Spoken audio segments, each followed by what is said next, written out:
Even அலோபதினால குணப்படுத்த முடியாத விஷயங்கள் கூட இந்த ஃபாஸ்டிங்ல நம்ம குணப்படுத்த முடியாத பார்க்கலாம். ஸோ நோன்பு இருக்கும்போது என்ன ஆகுது அப்படின்னா செல்லோட ஏஜிங் வந்து குறைய ஆரம்பிக்கும். ஸோ அப்போ அந்த ரிங்கிள்ஸ் வர்றது, அந்த ஏஜ்டான அந்த லுக் வர்றது, அது எல்லாமே சூப்பராக குறையிறத நம்ம பார்க்கணும். இந்த ரமதான்ல ஒரு விஷயம் செய்யறாங்க, என்ன அப்படின்னா நைட்டு ஃபுல்லா முழிச்சிருந்து பகல் ஃபுல்லா தூங்குறது. ஆக்சுவலா இஸ்லாமிக்கா பார்த்தாலும் ஸ்பிரிச்சுவலா பார்த்தாலும் தப்பான விஷயம் தான். நம்ம நோம்பையே வந்து நம்ம பாடியை ஸ்பாயில் பண்ணக்கூடியதா இருக்கும். நிறைய பேர் ஏன்டா இப்ப தொழுகை இருக்கு அப்படின்னு நினைப்பாங்க, தொழுகை போடுமா லேட்டா தொழுதுக்கலாம் அப்படிலாம் நினைப்பாங்க. ஆனா அது எதுக்காக இருக்குன்னா நடுவில் அந்த பிரேக் வரணும், கொஞ்சம் சாப்பிடணும், தொழுவணும், அதுக்கப்புறம் கொஞ்சம் சாப்பிடணும். அதாவது இவ்வளவு நேரம் பாத்தீங்கன்னா நோன்பு எதற்காக இருக்கணும் அப்படின்ற இது சொல்லிட்டீங்க. சரி, யாரெல்லாம் நோன்பு இருக்கக்கூடாது அப்படின்றது இருக்கா? நோன்பு இருக்கக்கூடாது இப்போ சொன்ன கேட்டகரி தான். என்னன்னா ஓல்ட் ஏஜ்ல இருக்கிறவங்க. ஸோ மார்க்கத்தை சொல்லும் போது, இந்த இஸ்லாமை பத்தி சொல்லும் போது எல்லாம் சொல்றா, உங்களுக்கு எளிமையான மார்க்கத்தை நான் தேர்ந்தெடுத்திருக்கேன் அப்படின்னு சொல்றேன். எளிமையா இருக்கிறதுக்காக, ஈஸியா இருக்கிறதுக்காக. பட் ஃபாஸ்டிங் வெளியேன்னு பார்க்கும்போது கஷ்டமா இருக்குல்ல, பட் எளிமையா இருக்கு அப்படின்னா இந்த ரீசன்லாம் இருக்கிறனால எளிமையா இருக்கு அப்படின்னு சொல்றான். ஸோ அதையும் வந்து பாத்தீங்கன்னா நோன்பு யார் யாருக்கெல்லாம் கடமை அப்படின்றதே குர்ஆன்லயே சொல்றான். யாருக்கு அப்படின்னா வயசானவங்களுக்கு கிடையாது, ஓல்ட் ஏஜ்ல இருக்கிறவங்களுக்கு கிடையாது, நோய்வாய்ப்பட்டிருக்கவங்களுக்கு கிடையாது, எந்த டைப் ஆஃப் நோய், ஈவன் ஃபீவர் வருதா கிடையாது, அதே மாதிரி டயபெட்டிஸ்ல இருக்கு உங்களால நோன்பு வைக்க முடியாதா கிடையாது. ஸோ எந்த ஒரு நோய் இருந்தாலும் அவங்களுக்கு ஃபாஸ்டிங் கட்டாய கடமை இல்லை, அவங்க விருப்பப்பட்டா அவங்க செய்யலாம்.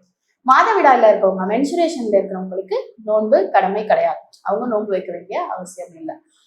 நாலாவது விஷயம் பாத்தீங்க அப்படின்னா ஃபீடிங் விமன், ஃபீடிங் மதர் இருப்பாங்கல்ல, பால்குடி அந்த நிலையில இருக்கிறவங்களுக்கு நோன்பு கிடையாது. அந்த மாதிரி இந்த மாதிரி அதாவது யாருக்கெல்லாம் கஷ்டமா இருக்குமோ அவங்களுக்கு நோன்பு கடமை கிடையாது. குழந்தைங்களுக்கு, பருவ வயதை அடையாத குழந்தைங்களுக்கு நோன்பு கடமை கிடையாது. ஸோ அப்போ பருவ வயதை அடைஞ்சு நான் நல்லா பிசிக்கலி ஃபிட்டா இருக்கேன் அப்படின்னா எனக்கு மட்டும்தான் நோன்பு கடமையா இருக்கு. ஃபாஸ்டிங்ல இருக்கும்போது இது மட்டும் கிடையாது, நம்ம பிரெயினை பத்தி பேசியிருந்தோம் இல்லையா. இப்போ வந்து குணப்படுத்த முடியாத நோய்கள் அப்படின்னு அலோபதியில சில நோய்கள் இருக்கு. அல்சைமர், டிமென்ஷியா, அதாவது வயசானவங்களுக்கு மறதி வியாதி, அது வந்து குணப்படுத்தவே முடியாது. அதே மாதிரி பார்க்கின்சன் டிசீஸ் அப்படின்ற ஒரு டிசீஸ், அவங்களுக்கு வந்து ட்ரிம்மர்ஸ் வரும், கையில நடுக்கம் இருக்கும், அவங்களோட மூமெண்ட்ஸ் அவங்களால கண்ட்ரோல் பண்ண முடியாது, ரொம்ப டல்லாவே இருப்பாங்க. இதெல்லாம் வந்து டேப்லெட்ஸ் கொடுத்து பார்க்கும்போது ரொம்ப சின்ன ப்ராக்ரஸ் தான் இருக்கும். ஆனா இந்த ஃபாஸ்டிங் என்ன பண்ணுது அப்படின்னா பிரெயின் செல்ஸ்ல அந்த கீட்டோன் ஃபார்ம் பண்ணுது இல்லையா. இந்த கீட்டோன் வந்து நம்மளோட நர்வ்ஸை பைபாஸ் பண்ணி அந்த நர்வோட கனெக்ஷன் அதிகப்படுத்துறதுனால இந்த டிமென்ஷியா வர்றதுக்கான பாசிபிலிட்டிஸும் சரி, பார்க்கின்சன் டிசீஸ்ல இருந்து ரெக்கவர் ஆகுறதுக்கும் ஹெல்ப் பண்ணுது. ஸோ அப்போ வந்து ஈவன் அலோபதினால குணப்படுத்த முடியாத விஷயங்கள் கூட இந்த ஃபாஸ்டிங்ல நம்ம குணப்படுத்த முடியாத பார்க்கலாம். இன்னொரு விஷயம், ரெகுலரா ஃபாஸ்டிங் இருந்தா பியூட்டி டிப்பா கூட சொல்லலாம், நமக்கு ஏற்படக்கூடிய ரிங்கிள்ஸா இருக்கட்டும், சீக்கிரம் நடக்கக்கூடிய ஏஜிங் ப்ராசஸ் அது நல்லாவே குறையும். வீக்லி ஒன்ஸ் ப்ராப்பரா ஃபாஸ்டிங் இருக்கணும். நான் சும்மா ஃபாஸ்டிங் இருக்கேன் அப்படின்னு சொல்லிட்டு இருக்கக்கூடாது. ப்ராப்பர் ஃபாஸ்டிங்ல இருக்கும்போது நமக்கு அந்த ஆன்டி ஏஜிங் ப்ராப்பர்ட்டிஸ் வந்து நம்ம பாடியில ப்ரொடியூஸ் ஆக ஆரம்பிக்கும். ஸோ ஆன்டி ஏஜிங்க்கு ரொம்ப ஹெல்ப் பண்ணும். நம்ம இன்னைக்கு நிறைய செலவு பண்ணி anti ageing cream, anti ageing drink அதெல்லாம் குடிக்கிறோம்ல, அதுக்கு பதிலாக ஃபாஸ்டிங் இருக்கிறது ரொம்ப பெஸ்டான சொல்யூஷனா இருக்கும். அதே மாதிரி இந்த க்ரோத் ஹார்மோன்ஸ் நம்ம பாடிக்கு ரொம்ப தேவைப்படும். நம்ம வளர்றதுக்குன்னு மட்டும் இல்லை, க்ரோத் ஹார்மோன் நம்ம பாடியில எல்லா மெட்டபாலிசமுக்கும் ரொம்ப இம்பார்ட்டண்டா இருக்கும். ஸோ இந்த க்ரோத் ஹார்மோன் நார்மலா இருக்கிறத விட 300 டைம்ஸ் இன்க்ரீஸ் ஆகுது ஃபாஸ்டிங்ல. ஸோ அப்போ நம்ம பாடியில இந்த மெட்டபாலிசம், நம்ம சொன்னால அந்த வெயிட் லாஸ் எப்படி நடக்குது அப்படின்னா, இந்த ஹார்மோன்ஸோட லெவல்லாம் அதிகமாகும் போது, அதோட வேலையெல்லாம் அதிகமாகும் போது ஆட்டோமேட்டிக்கா நடக்க ஆரம்பிக்கும். நீங்க பிசிக்கலி ஆக்டிவா இருந்தாலும் சரி, இல்லை நீங்க ரெஸ்ட்ல இருக்கும் போதும் சரி, அந்த மெட்டபாலிசம் நம்ம பாடியில நடந்துகிட்டே இருக்கும். ஸோ அப்போ வந்து அந்த மிராக்குலஸ் எஃபர்ட்ஸ்ல இது வந்து ரொம்ப முக்கியமான எஃபர்ட். நம்ம பிரெயினோட ஃபங்க்ஷன் இன்க்ரீஸ் பண்றதுக்கு, நம்மளோட மெமரி, குழந்தைங்களுக்கு மெமரி பவர் அதிகமா இல்லை அப்படின்ற ஒரு கம்ப்ளைண்ட் வரும். வயசு ஆக ஆக நமக்கு மெமரி இல்லை அப்படின்ற கம்ப்ளைண்ட் வரும். அதுக்கு ரொம்ப ஹெல்ப் பண்ணக்கூடியதான் இந்த ஃபாஸ்டிங் இருக்கு. இந்த ஆன்டி ஏஜிங் நீங்க சொல்லியிருந்தீங்க, பெரும்பாலும் இதற்காக ஆப்ரேஷன்லாம் வந்து நிறைய செலவு பண்ணி பண்றாங்க. இந்த தோலை இழுத்து இந்த மாதிரிலாம் பண்றாங்க. இது வந்து நோன்பு இருக்கிறதுனால நம்ம வந்து இந்த ஆன்டி ஏஜிங்கை வந்து நம்ம வந்து இது பண்ண முடியும் கண்டிப்பா. ஸோ நோன்பு இருக்கும்போது என்ன ஆகுது அப்படின்னா இந்த சைட்டோகைன்ஸ் லெவல் கம்மியாகுதுன்னு சொன்னோம், இன்ஃப்ளமேஷன் கம்மியாகுதுன்னு சொன்னோம். ஸோ செல்லோட ஏஜிங் வந்து குறைய ஆரம்பிக்கும். ஸோ செல்லோட ஏஜிங் வெளியே குறைய ஆரம்பிக்கும் போது பிளஸ் அதை கீட்டோன் நம்ம எடுத்துக்கிறோம் இல்லையா, அந்த கீட்டோ டயட்ல நம்ம இருக்கும்போது நமக்கு தேவையான கொலாஜன் அதிகமாகும்.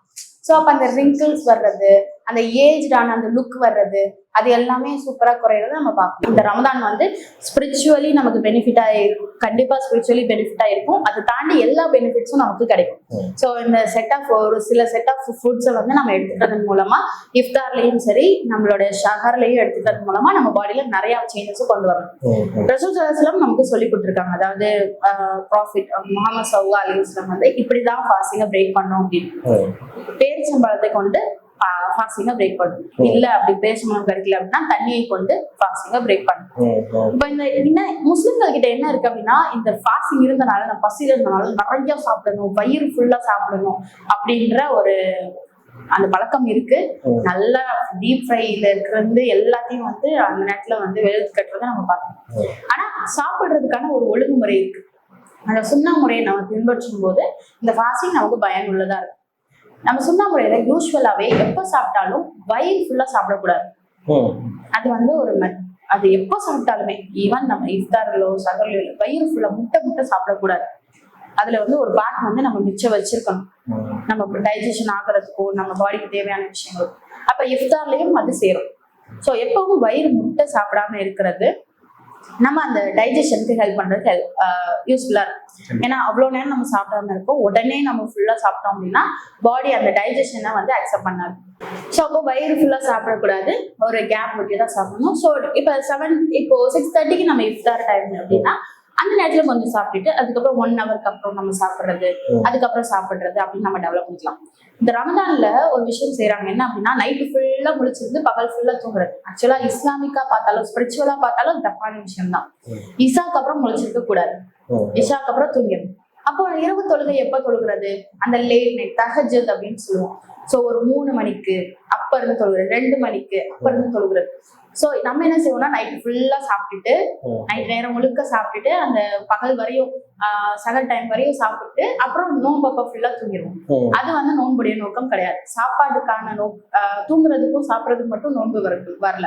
அப்ப சுண்ணாவான முறை எப்படி இருக்கும் அப்படின்னா, இஃப்தார்ல கொஞ்சமா சாப்பிட்டுட்டு அதுக்கப்புறம் இஷா முடிச்சுட்டு கொஞ்சமா சாப்பிட்டுட்டு தூங்கிடணும். அப்புறம் ஏர்லி மார்னிங் 3 o'clock 2 o'clock எழுந்து அப்ப இருந்து தொழுகாரு.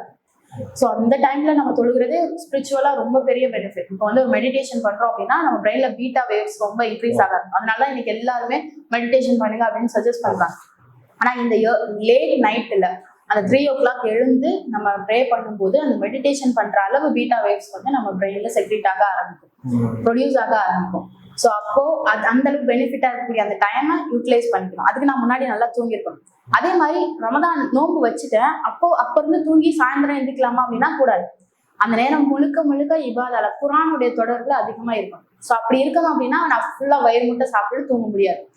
அந்த மிஸ்டேக்கை வந்து நம்ம முஸ்லிம்ஸும் அவாய்ட் பண்ணிக்கிறது ரொம்ப நல்லா இருக்கும். சுண்ணாவான முறை இருந்தது அப்படின்னா கொஞ்சமா ஃபாஸ்டிங்னாலே இந்த மாசம் முழுக்கவே எதுக்காக அப்படின்னா நான் அந்த பசியோட இருந்து இந்த குர்ஆனை வரவேற்றிருந்தாங்க. நோன்புடைய நோக்கமே என்ன அப்படின்னா இந்த குர்ஆன் இறக்கப்பட்டதுனாலதான் சஹ்ரு ரமதான் அல்லது உன்சில ஃபீஹில் குர்ஆன் அப்படின்னு சொல்லி வரும். என்னன்னா குர்ஆன் இறக்கப்பட்டதுக்காக இந்த நோன்பு அப்படின்னு சொல்லிடு. அப்ப அந்த குர்ஆனை படிக்கிறதுக்காக தான் என்னோட நோன்பு இருக்கணும். ஸோ அந்த டைமை யூட்டிலைஸ் பண்ணக்கூடியவங்களா, நோன்பை சரியான முறையில செய்யக்கூடியவங்களா இருக்கும். நம்ம முன்னாடியே சொல்லியிருந்தோம் கீட்டோ டயட்ஸ் எடுத்துக்கலாம் அப்படின்னு சொல்லுவோம்.